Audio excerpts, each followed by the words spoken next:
Praise the Lord. Greetings in the mighty name of Jesus Christ. Good morning, everyone.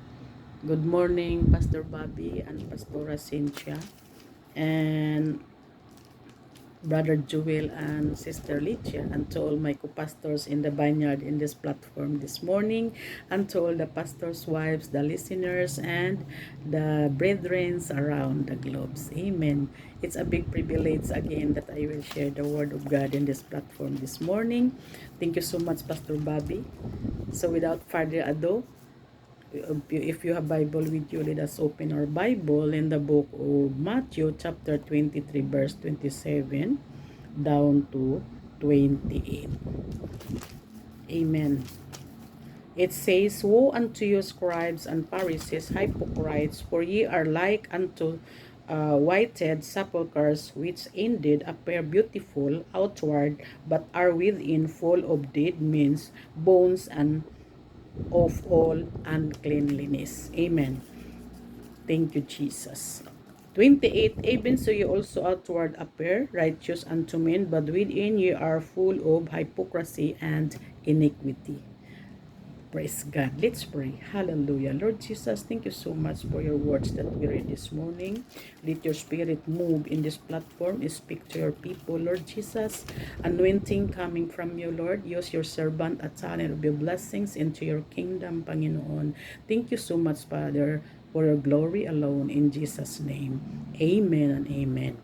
So the title that I will bring to you this morning, it is dangerous to have two kinds of life. Amen. Ang mapanganib na magkaroon ng dalawang uri ng pamumuhay. Praise God. So, ngayon mga kapatid, ang mga Kristro, the Christian is, it seems like the Pharisees. Amen. Banal lamang Sunday Christian kung tawagin. And then, sa weekdays ay iba na ang ginagawa. Ayaw ng Panginoon ang ganun. Ang sabi ng ating key verse, Matthew 23 verse 27, 28, Woe unto you, scribes and Pharisees, hypocrites, for ye are like unto whited sepulchres, which indeed appear beautiful outward, but are within full of dead men's bones and of all uncleanliness. Even so ye also outward appear righteous unto men, but within ye are full of hypocrisy and iniquity. Amen. Praise God. Ang sabi sa Tagalog, kahabag-habag kayo mga tagapagturo ng kautusan at ang mga parasiyo nga mga pagkunwari, ang katulad niyo ay mga libingang pinaputi, pinaganda sa labas, ngunit ang loob ay bulok at puno ng kalansay. Pinahintutawlad ito sa taong patay na. Pag namatay, nakaburol ang ganda ng damit, bihisan, and then pag inilibing na after a month or how many months, inuuod na sila at bulok na sila sa ilalim. But maganda pa rin yung labas, yung pansyon, mga kapatid. But ganyan-ganyan kayo sa paningin ng tao mabubuti, ngunit ang totoo'y punong-puno kayo ng pagkukunwari at kasamaan. Hallelujah, rayasik kadaya. Ang mapanganib, magpagkaroon ng dalawang uri ng pamumuhay. Ito po atin ang iwasan. Ang sabi nga, pagpapaimbabaw ay isang kalagayan ng pamumuhay na may dalawang uri ng pamantayan.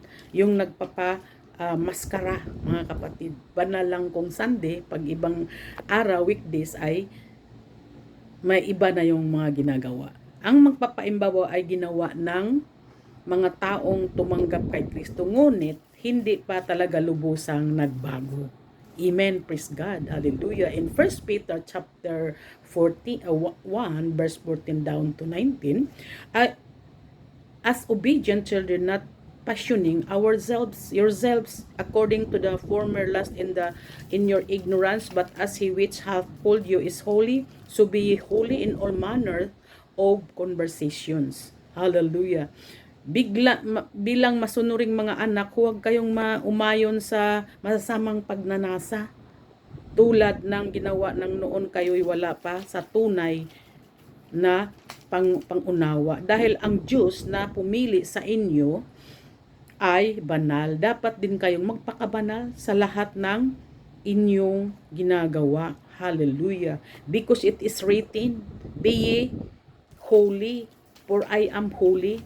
Sabi ng Panginoon, mga kapatid. And if ye call on the Father who without respect of person judges according to every man's, hallelujah, work past the time of your adjourning here in fair.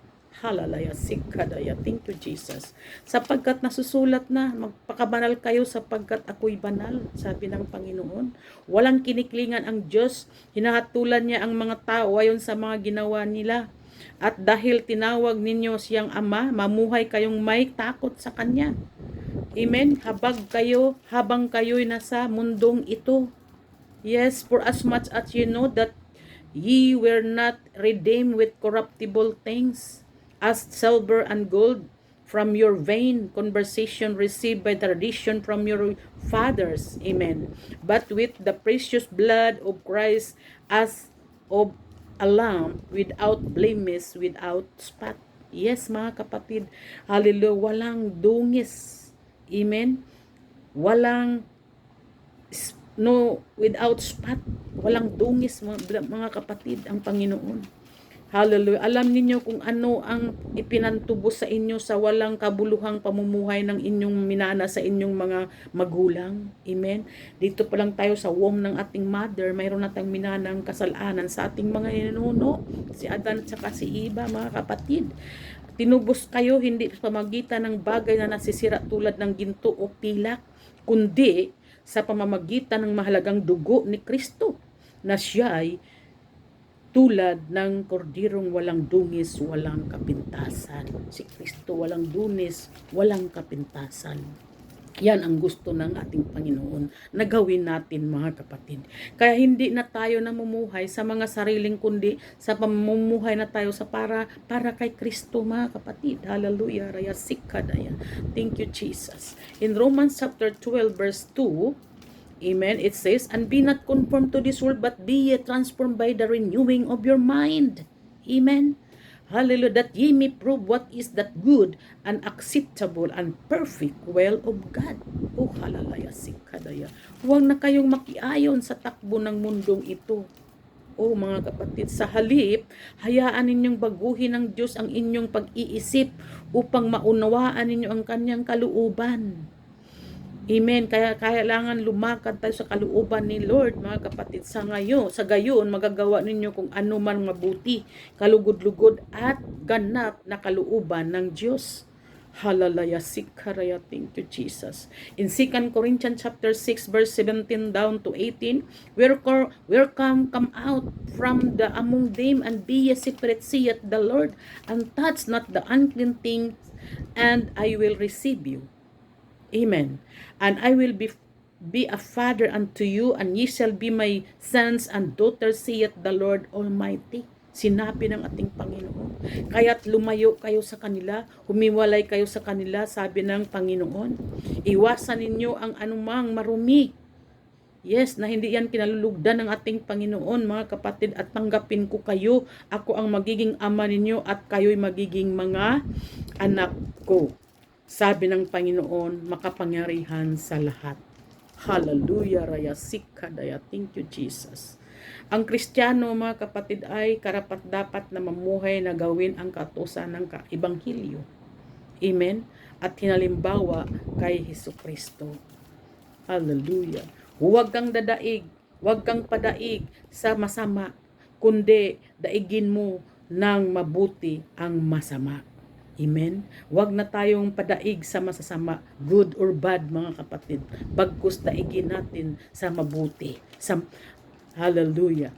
In Romans chapter 12 verse 17 down to 21, recompense to no man evil for evil, provide things honest in the sight of all men. Amen? If it be possible, as much as lieth in you, live peaceably with all men. Amen. Huwag ninyong gantihan ang masama sikapin yung mamuhay ng marangal sa harap ng lahat ng mga tao. Hanggat maaari gawin ninyo ang inyong makakaya upang mamuhay kayo ng mapayapa kasama ang Panginoon. Hallelujah. Dearly beloved, avenge not yourselves, but rather give place unto wrath, for it is written, vengeance is mine. I will repay, saith the Lord. Ang Panginoon ang maghiganti, mga minamahal ko, huwag kayong maghiganti.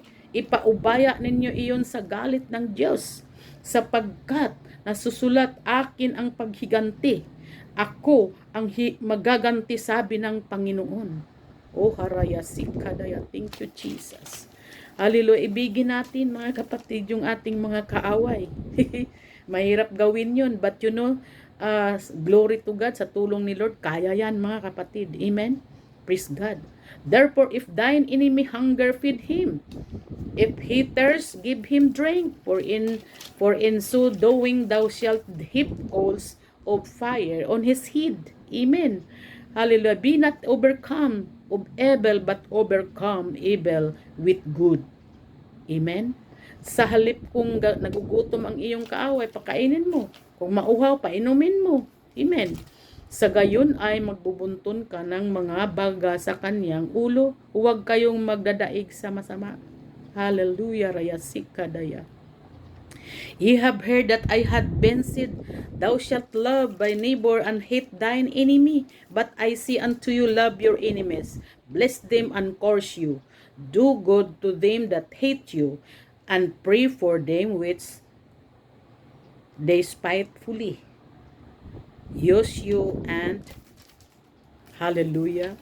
Narinig ninyo sinabi, ibigin mo ang iyong kapwa, kamuhian mo ang iyong kaaway, ngunit kung ngunit ito naman ang nasasabi ko, ibigin ninyo ang inyong mga kaaway. Amen? At ipanalangin ninyo sila. Hallelujah. Sikaraya. Thank you, Jesus.